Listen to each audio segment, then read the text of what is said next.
Conforme eu falei para vocês, o meu nome é Mari Filgueira, né? Eu trabalho como professora de preparatórios de concursos desde 2012 e alguns alunos eles vieram me pedir essa explicação do edital e a gente resolveu aí ampliar para todas as pessoas, né, que tiveram alguma dúvida.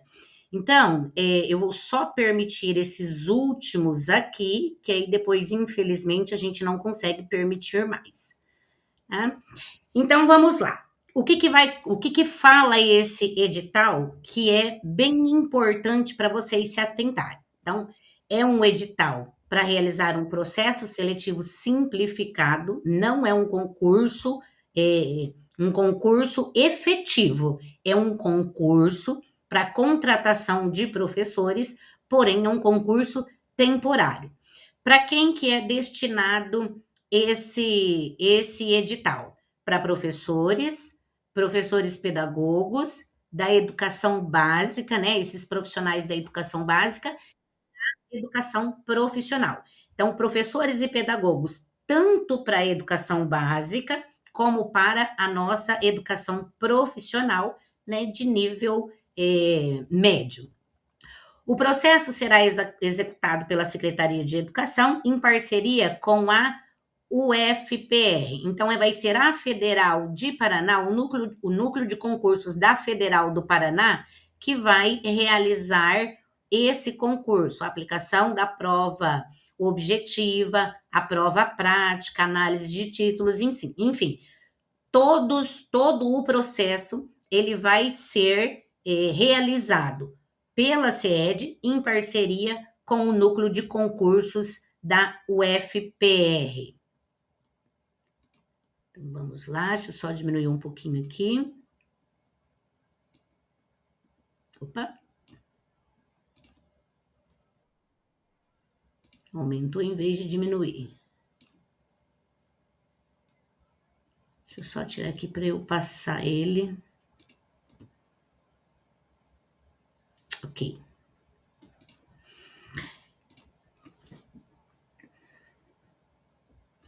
Quais as principais datas que vocês têm que estar atentos? Então, vamos lá. A inscrição, ela inicia dia 27 de julho agora, tá? Então, o início das inscrições é dia 27 de julho. Qual que é o término das inscrições? 24 de agosto. Vejam bem, é bom vocês se atentarem bem a essas datas, porque nesse edital, a prova prática tem que ser feita junto com a inscrição. Então, eu não posso, né? Eu preciso me programar com a minha prova prática, com a elaboração do meu plano de aula, do meu vídeo, para até 24 de agosto eu fazer a minha inscrição com todas as etapas aí que contemplam o edital, tá? O prazo para gerar o boleto é até o dia 25 de agosto e o último dia para pagamento desse boleto também 25 de agosto. Quando que a banca ela vai divulgar a homologação das inscrições? Dia 14 de setembro. Então, dia 14 de setembro já vai dar para saber se a sua inscrição ela está correta, se foi homologada certinho. O prazo para isenção da taxa. Então, a solicitação de 27 a 29 de julho. Tá? Esse documento depois eu mando para vocês, eu mando para algumas pessoas que eu tenho, que vocês podem esparramar nos grupos, tá? A solicitação de isenção da taxa, de 27 a 29 de julho. E o resultado, para ver se deu certo ou não, 19 de agosto, tá? Lembrando que até dia 24 as inscrições. A prova objetiva, o ensalamento dela, dia 13 de outubro, sai o ensalamento após as 18 horas. O dia da aplicação da prova, 18 de outubro, às 14 horas. E o resultado do gabarito preliminar, dia 20 de outubro, tá? E o desempenho todo, né, mais o gabarito definitivo, dia 27 de novembro. Então, dia 27 de novembro sai todo o resultado. Retomando, vocês têm que se atentar ao período da inscrição, de 27 de julho a 24 de agosto, porque vocês têm aí grande carga de documentos para arrumar, né, plano, enfim, né? Existe essa quantidade aí de documentação a ser organizada e isso deve ser feito até o dia 24 de agosto. O que que a gente orienta? Que vocês se organizem até no máximo dia 22, porque caso haja algum problema, vocês ainda têm mais 2 dias para estar resolvendo e não perder esse período de inscrição. A prova prática e de títulos. Então, ó, o plano e o vídeo, que é a prova prática, ele tem que ser postado de 27 de julho a 28 de agosto. Então, ó, é dentro do período de inscrição. Vocês já têm que enviar o plano e o vídeo, que é a prova prática, tá? Então, em editais anteriores, saiu o resultado da prova objetiva e depois vocês postavam o vídeo e o plano, né? Então, agora é no período da inscrição. E os documentos da prova de título, mesma coisa, ó, de 27 de julho a 25 de agosto.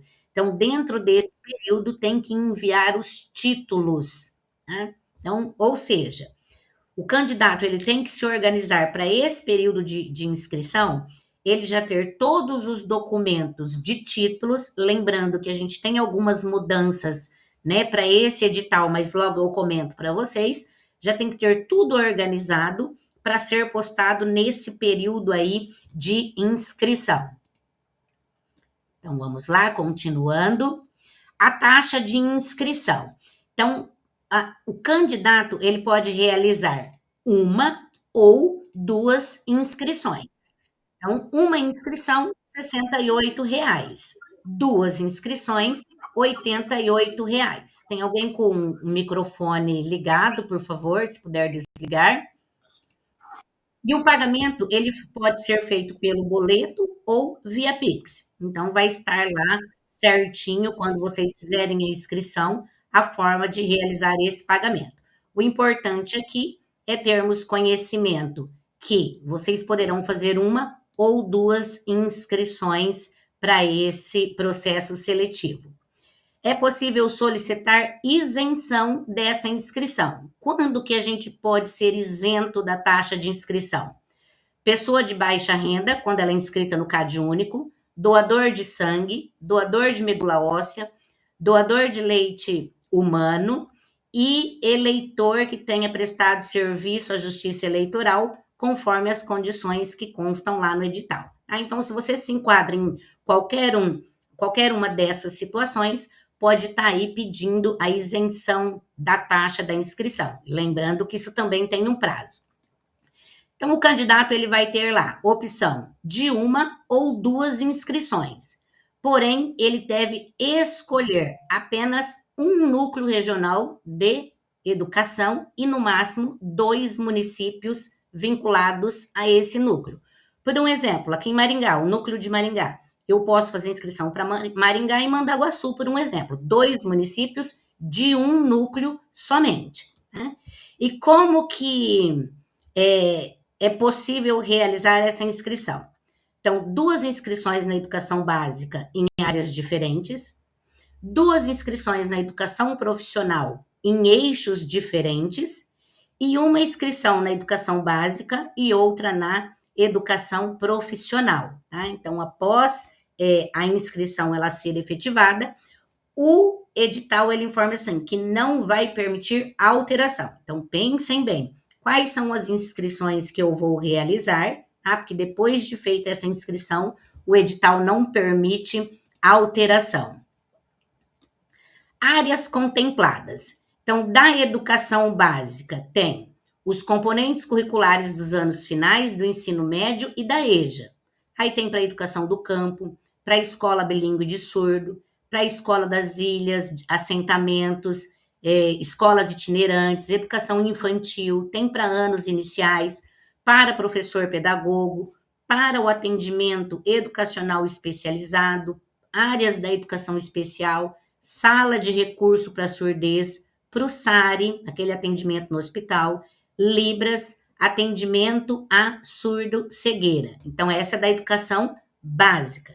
Na educação profissional, tem aberto as inscrições de acordo com os eixos tecnológicos. Então, cada eixo vai exigir uma formação. Aí vocês têm que ver lá no edital. Eu quero atuar na educação profissional. Qual que é a formação que exige para eu atuar na educação profissional? Por que que eu digo isso?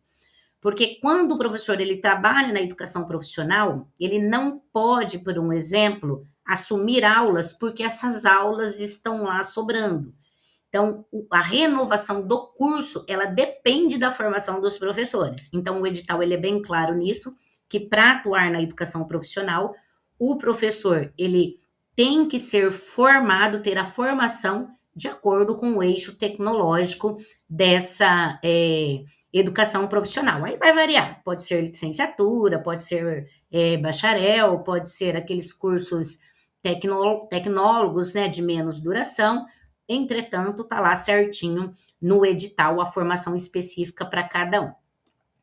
Quais são as etapas, tá? Do processo todo. Então, nós temos lá, ó, a etapa e a pontuação. A pontuação é de 100 pontos. Como que isso vai ser distribuído? Ó, a prova objetiva, que vai ser realizada em outubro, vale 40 pontos. A prova prática, que é o plano de aula mais o vídeo que vocês vão enviar durante o período da inscrição, vale 30 pontos. A prova de títulos vale 20 pontos. E o tempo de serviço, mais 10 pontos. Totalizando aqui 100 pontos. O que o edital traz? Ó, que a prova objetiva ela é classificatória e eliminatória. Então, a prova objetiva, ela pode classificar e eliminar o candidato. Quando que ela vai eliminar o candidato? Tá? Se o professor, por um exemplo, tirar 0. Então, se ele faltar, não for, aí ele está eliminado. Ou se ele for e tirar 0, não acertar nenhuma questão, esse candidato também está eliminado. Então, são as duas situações que o edital traz para a questão do caráter eliminatório da prova objetiva. No caso de falta do professor, ou se esse professor ele zerar aí na prova objetiva, que era uma das grandes dúvidas também do pessoal. A prova objetiva, ela vai ter 40 questões, sendo 5 alternativas em cada questão, com apenas uma correta. Tá? Então, isso aí ajuda bastante. Então, são 40 questões, 5 alternativas, com uma correta. E vai ter um total aí de 40 pontos. Então, o que vai cair nessa prova objetiva? Conhecimento do núcleo comum, que vai cair para todos, tá? Então, para todo mundo vai cair essas questões do conhecimento do núcleo comum, que é português, Estatuto da Criança e do Adolescente, direitos humanos e fundamentos da educação. Vejam bem, ó, vão ser 2 questões de língua portuguesa, 2 questões do Estatuto da Criança e do Adolescente, 2 questões de direitos humanos e 2 questões de fundamentos da educação, totalizando 8, mais 32 questões da parte específica de cada componente aí, do componente que vocês fizeram a inscrição. Então, é assim que vai estar distribuídas as questões da prova objetiva. Cada questão vai valer 1 ponto e reafirmo mais uma vez, o candidato que zerar, ele vai ser eliminado. Então, a prova vai ser aplicada no dia 18 de outubro, às 14 horas, lá nos municípios que estão indicados no edital, com exceção aí de Paranaguá, que a aplicação vai acontecer na cidade de Matinhos. A prova prática, tá? Então, a prova prática ela vai valer 30 pontos. Então, o plano de aula vale 5 pontos, o vídeo mais 25 pontos, totalizando 30 pontos. Então, nós já temos 40 da prova objetiva, mais 30 da prova prática, são 70 pontos, tá? E o candidato, ele vai produzir esse plano conforme a função que ele se inscreveu. Então, é plano de aula se ele se inscreveu para professor, plano de ação se ele se inscreveu para pedagogo, e o plano de atendimento educacional especializado ou plano de desenvolvimento individual para as funções lá da educação especial. No próprio anexo do edital, vai ter lá um anexo constando como que o plano deve seguir obrigatoriamente, tá? Tem que ser dentro daquele modelo do anexo. O vídeo, ele tem que estar relacionado ao plano, ser enviado no formato de MP4 e ter no máximo 200 MB. Tá? Então, essas orientações têm que ser obedecidas corretamente para que seja aceito lá quando vocês forem fazer o upload lá no momento da inscrição. O envio incompleto, em campo incorreto ou fora do prazo, poderá causar perda de pontos. Não será possível enviar novos documentos ou vídeos durante o período de recurso, tá?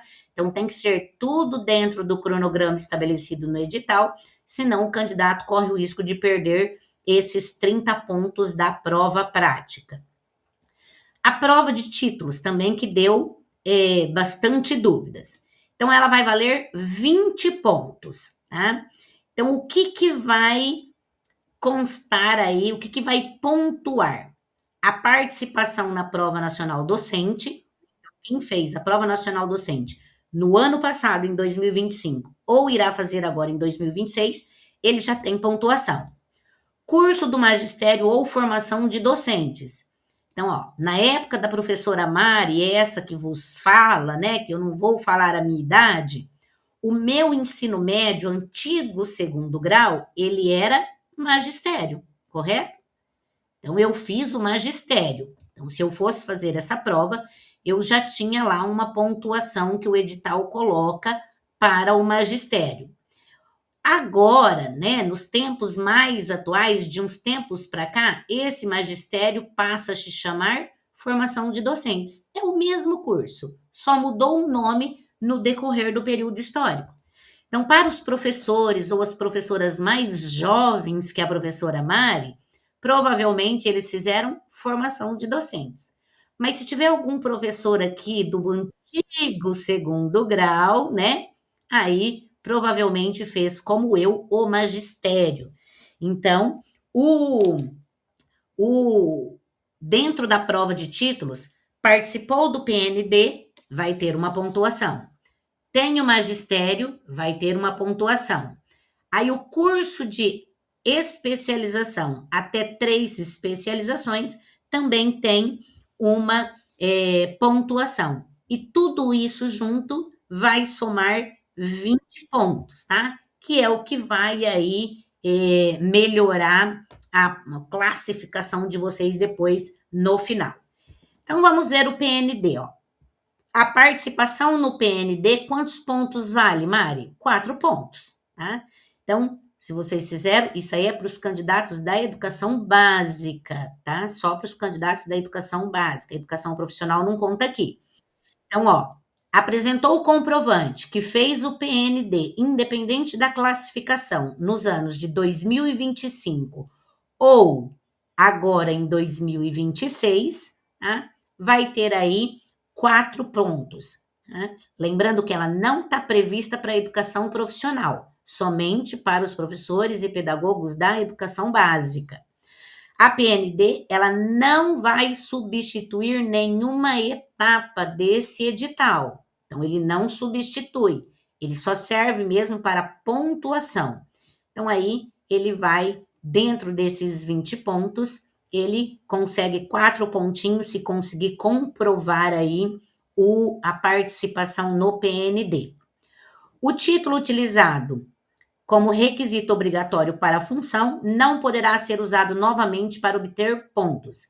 Então, se eu tenho, por um exemplo, eu tenho especialização em educação especial e eu vou fazer a prova para educação especial.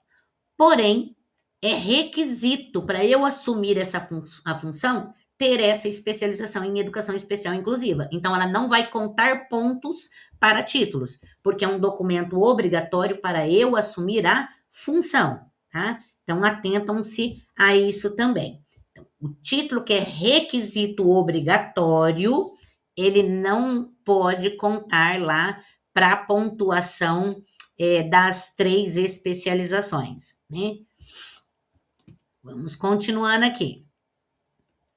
Tempo de serviço. O tempo de serviço, ele vai valer até 10 pontos, tá? Então, tem que informar tempo de trabalho externo à sede, né, o que for fora da sede, vai informar os períodos no momento da inscrição, enviar a documentação que comprove isso e apresentar cada período separadamente. Então, ou seja, vai encaminhar os arquivos legíveis e no formato solicitado lá pelo edital.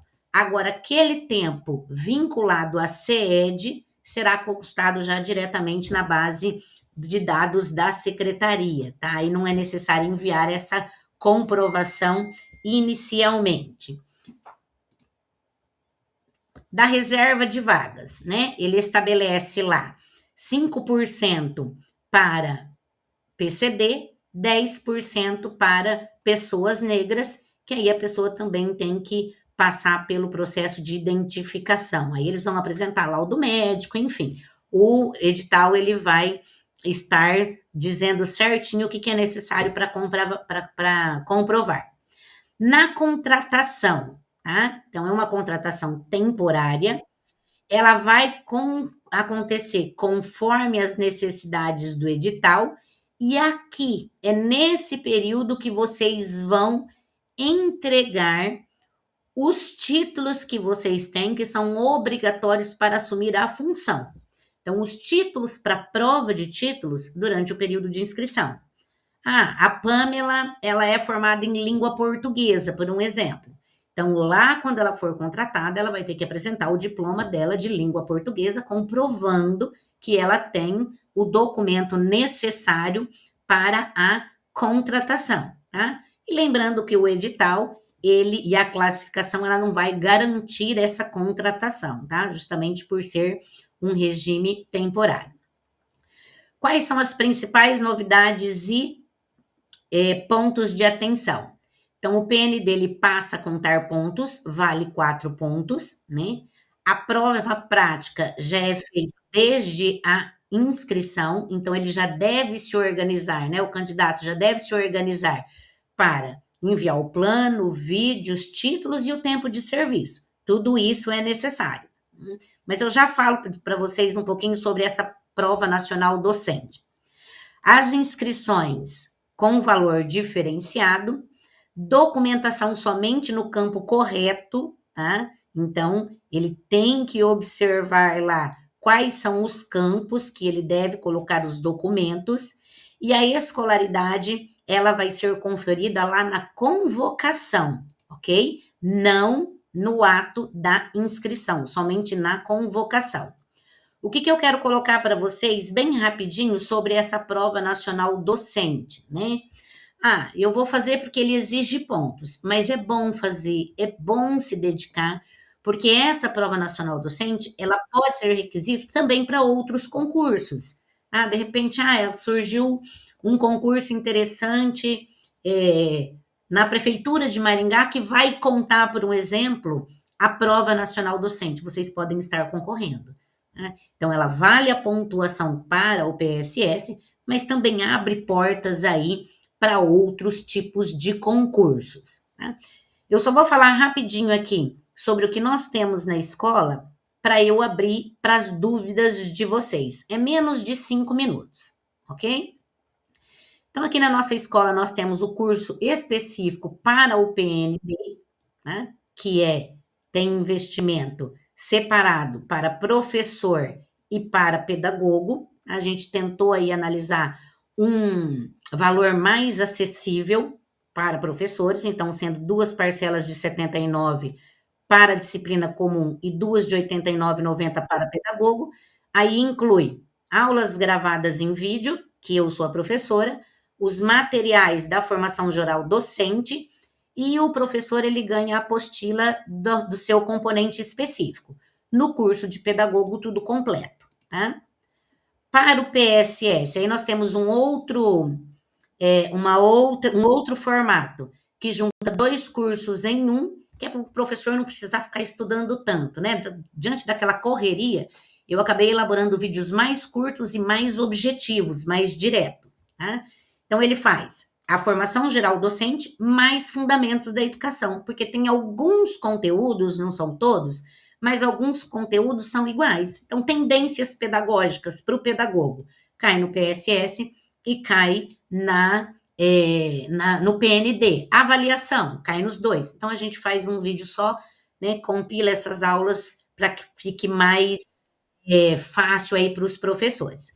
Então, para fazer os 2 cursos juntos, 2 vezes de 99 para as disciplinas comum e 2 vezes de 109 para o específico. E a gente também tem somente apostila, num valor de R$ 69,90, né, se for em PDF, ou R$ 100 impressa para retirada no local. Então, como que nós organizamos o material? Então, isso aqui foi uma questão que caiu na prova do PND do ano passado. Então, a gente faz lá uma visão geral do que caiu, como diferenciar esse conteúdo na prova, as tendências bem resumidas e bem objetivas e a análise da questão. Então, aqui foi a forma que caiu a questão, o gabarito correto, a explicação do conteúdo em cima dessa questão, por que estão erradas e um resumo rápido para a prova, tá? Então, é assim que nós organizamos tanto o nosso material como o nosso curso.